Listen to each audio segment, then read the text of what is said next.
இன்றைக்கி ஒரு ஹாப்பியான நியூஸோட மினி விலாக் ஸ்டார்ட் பண்ணலாமா? என்ன ஹாப்பியான நியூஸ்ன்னு தானே கேட்கிங்க. கொஞ்சம் வெயிட் பண்ணி பாருங்கள். அதுக்கு முன்னாடி இவங்க பண்ணுற சேட்டையெல்லாம் பார்த்துட்டு வாங்க. அவசர வேலை இருக்கா, ஆனால் வேலையை பார்க்க மாட்டாங்க.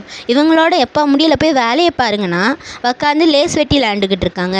என்னம்மா நீங்கள் இப்படி பண்ணுறீங்க, போய் வேலையை பாருங்கன்னா, நான்லாம் வேலையெல்லாம் பார்க்க முடியாது, நான் ஒரு முக்கியமான இடத்துக்கு போகணுன்னாங்க. அப்படி எங்கே தான் முக்கியமான இடத்துக்கு போகிறீங்கன்னா, பஸ் ஏறி கிளம்பியாச்சு. சரி எங்கே தான் போகிறாங்கன்னு பார்ப்போம். நானும் வெயிட் பண்ணிகிட்டே இருந்தேன். கொஞ்ச நேரத்தில் போன இடம் ஹாஸ்பிட்டல். எதுக்கடா அங்கே போயிருக்காங்கன்னு பார்த்தா வேறு ஒன்றும் இல்லை, இவளை பார்க்க இல்லை, இவளோட தங்கச்சியை பார்க்க. எங்கள் மாமாவுக்கு பொன் குழந்தை பிறந்திருக்கு, அந்த குழந்தைய தான் பார்க்க போயிருந்தாங்க.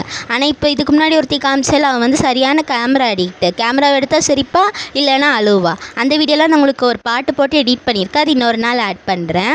அப்படியே இவளுக்கும் பாய் சொல்லிவிட்டு மார்க்கெட்டை பார்த்து கிளம்பிட்டாங்க. மார்க்கெட்டுக்கு போயிட்டு எல்லா பூவும் இருந்து முல்லைப்பூ தான் வாங்கணும், முல்லைப்பூவையும் சாமந்தி பூவையும் வாங்கிட்டு கிளம்பிட்டு போகிற வேலையிலேயே கரும்பு ஜூஸ் கடையை பார்த்தாங்க. கரும்பு ஜூஸ் கடையை பார்த்ததும் அங்கேயே நின்றுட்டாங்க. நின்றுட்டு 2 கிளாஸ் டம்ளர் குடிச்சிட்டு